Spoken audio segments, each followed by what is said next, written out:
Hola. Hello.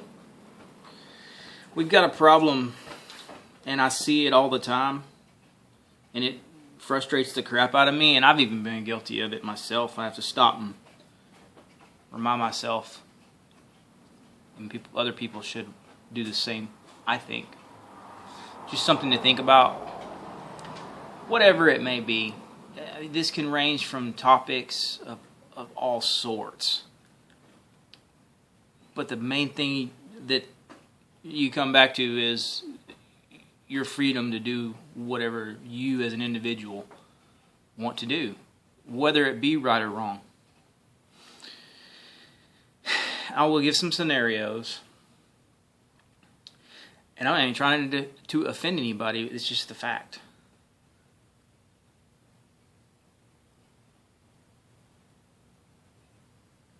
Guns.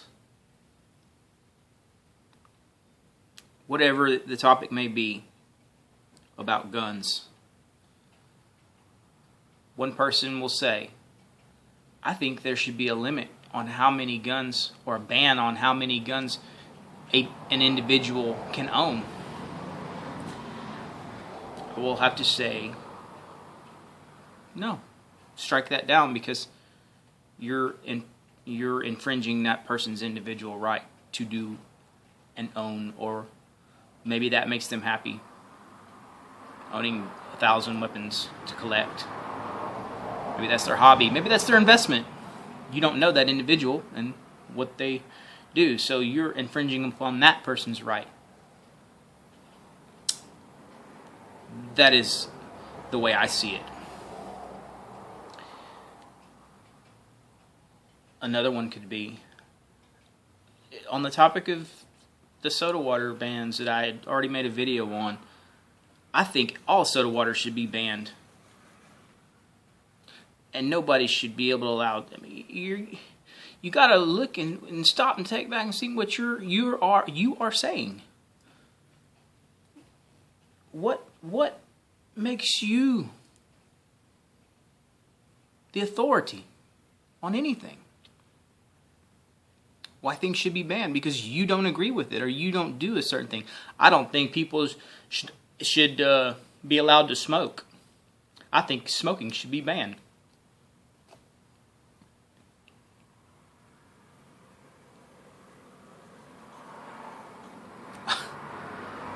I don't smoke. They did that with alcohol, prohibition. That didn't work. Whatever you try to ban, you're going to take away the right of a person to choose. They're going to get it done. They're going to get it illegally. Look at drugs.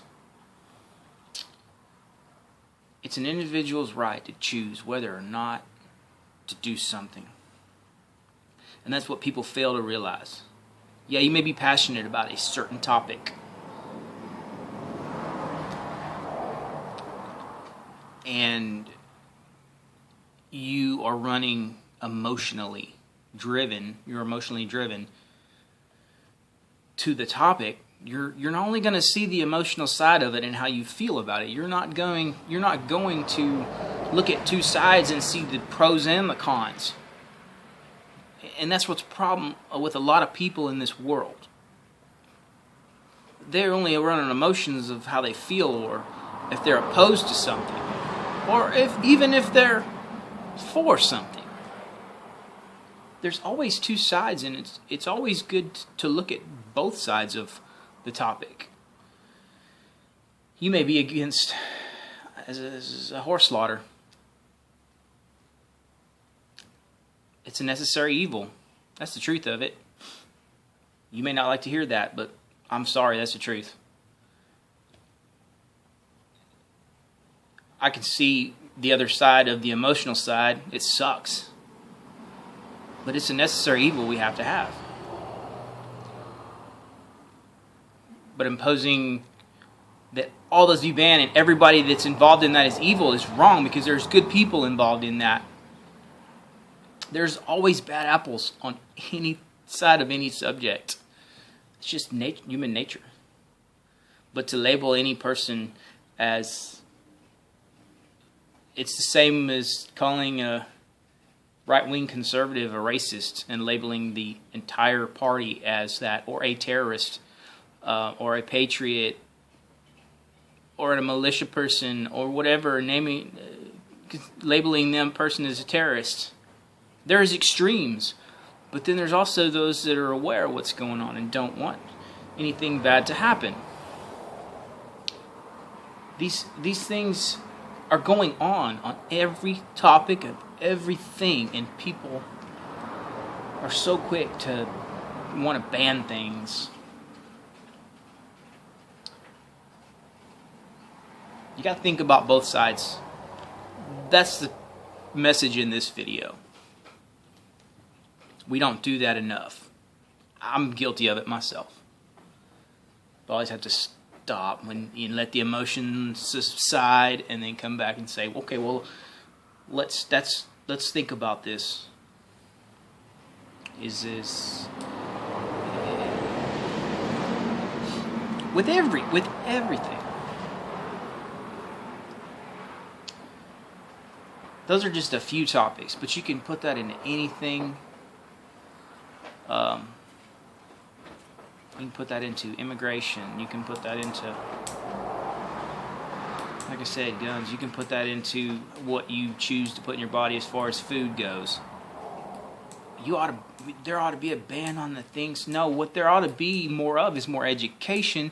But people are too lazy to read about what's good and what's bad for them and what's going on without getting all the facts.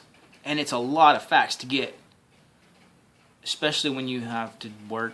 Because most people aren't worried about these things because they're too damn busy working to provide, working to buy a house, working to buy a truck, working to earn a living so they can retire. They don't have time for these things and pettiness.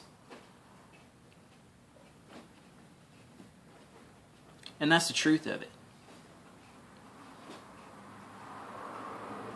And it all turns into a drama. So, these are kind of my thoughts today over dealing with some things that I had. And there are some things that you will not change my mind on. That's me personally. And then the result of that, me not change, a person who's passionate about what they believe, not changing my mind, would call me an asshole or heartless or something like that, and that's just wrong because that person may not know me personally. You don't know what I go through. You don't know why my reasons are. But on the key to all of this is understanding. If you understand where someone comes from in their background, it will help you open your mind to listen a little bit more and understand the emotions of that person. And that's a full-time job too. So many kids are misunderstood. You know, there's a bunch of people that are misunderstood in this world. And there's a bunch of people that are misunderstood by others that I get and I understand. And by knowing their story, I know why they are the way they are.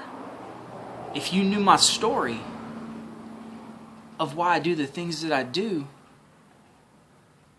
you would understand me. If I knew your story individually of where you came from and the tragedies that happened in your life, or the things that upset you and changed things for you in your life, in your story, it's like a book. Everybody's a book.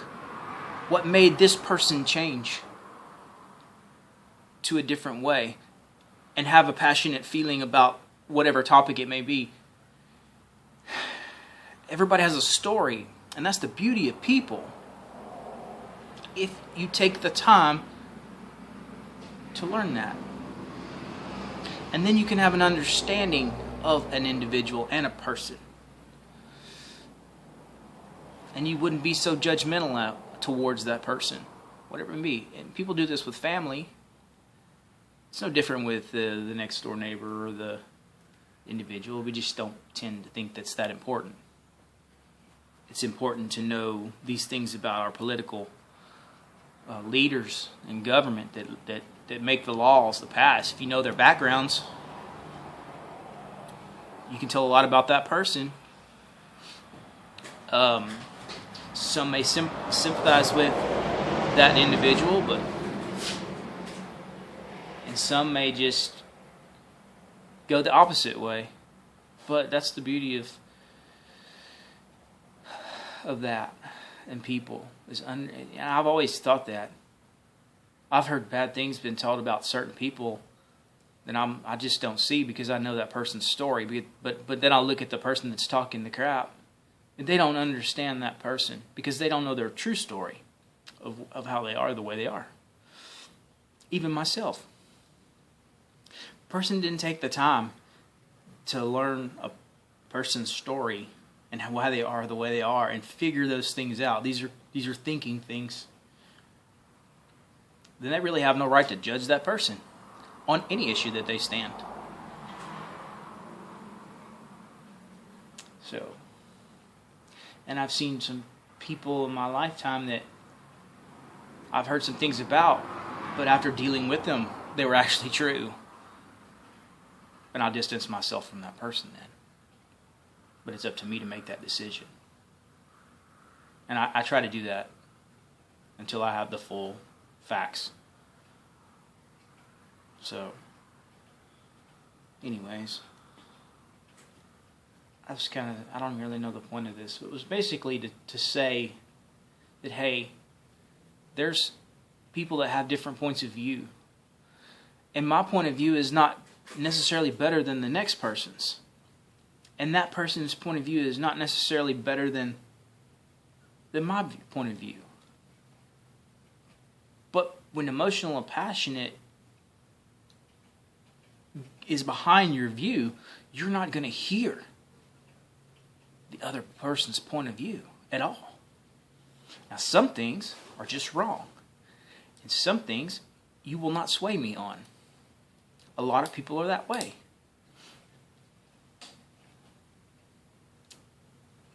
So, some things I personally believe, and you will not sway my decision on how I believe passionately about certain things. But if you go to learn my history and where I came from and why I have these opinions, you would probably see why. Maybe he's been there and done that. And he's been through that experience. Or him or her. These are just things to maybe make somebody think a little bit. They could help you out in your relationships. They could with meeting people and getting to know people. They'll help you conjure your own opinions about certain things. Mainly it's just to think. But if there's some people out there that you can get to understand, and they're just batshit crazy. And nothing makes sense. And there is no story. It's just chaos. And everything they do. Everything they do, every relationship they do, everything is just total chaos. And then you have to go look deeper and see why.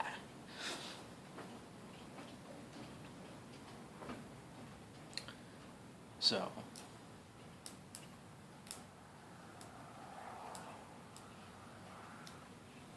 anyways, I guess my point in this message was have an open mind. At least try to. It's hard to do. At least try to have an open mind when it comes to some things you can't. I will admit, some things it's hard to have an open mind on. But it's possible. It's possible. If your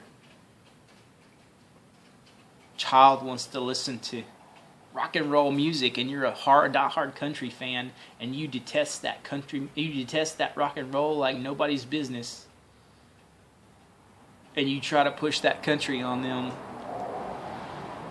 instead of trying to push, this is just a scenario, instead of trying to push that country music on them, and make them listen to it. Explain why you like country music and what it means to you, to your child. This is just a scenario. And why you're passionate about it. And why you don't like that other rock and roll music. And let your child make the choice. He'll appreciate your point of view, and he'll like country music because, or she like country music because you like it.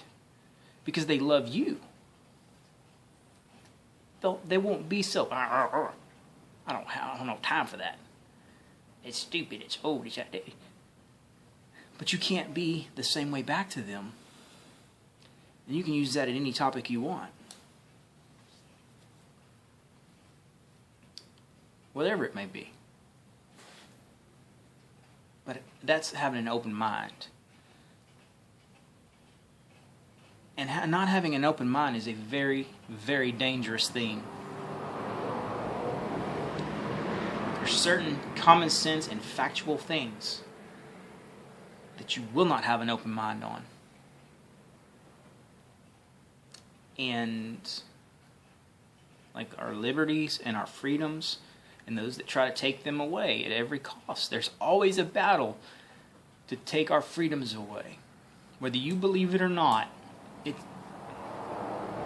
it's inch by inch by inch.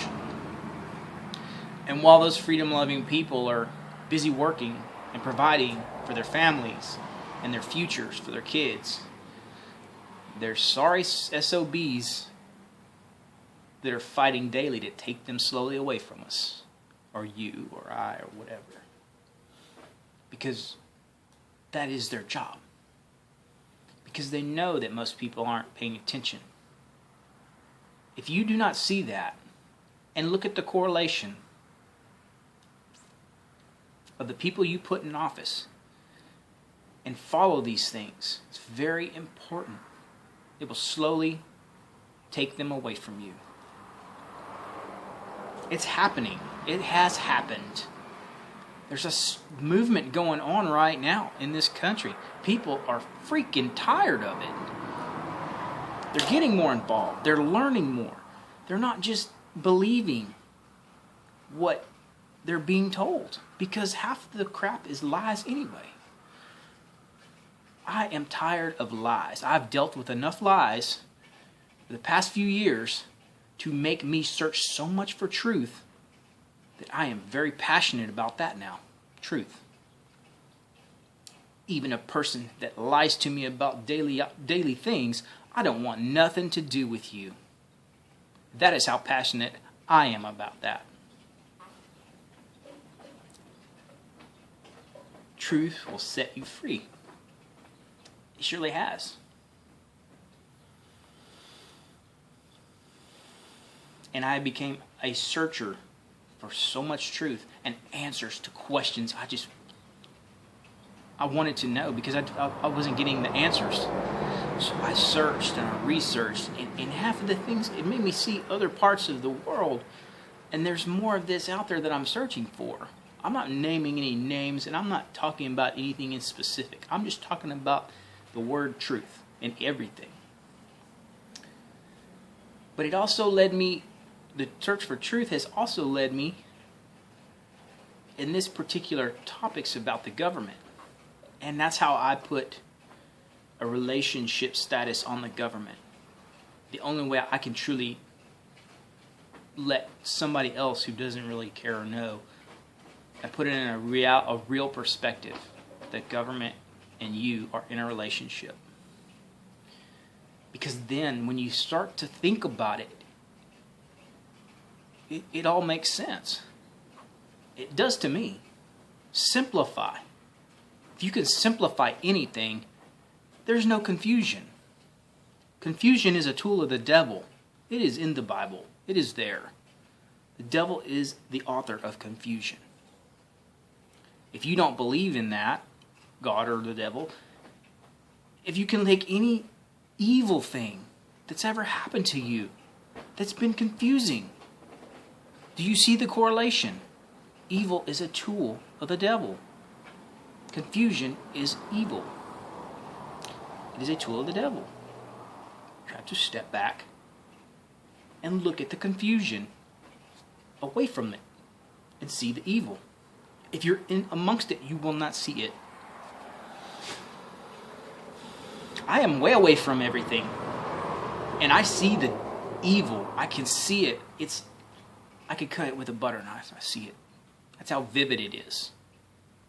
Getting other people to see that evil is a harder thing because they're not focused on it. Anyway, think about those things.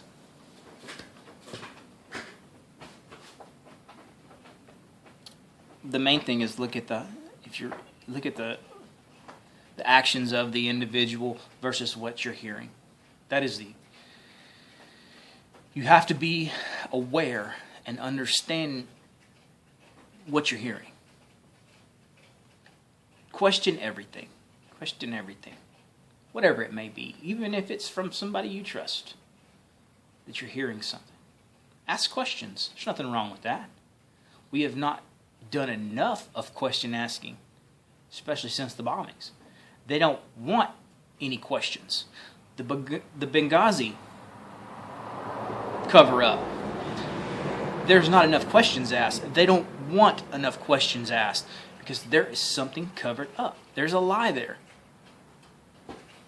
Questions bring out the lies. They always do. When people backtrack and get caught in lies, they dig ourselves into a deeper hole. And it's a product of the evil of the lie.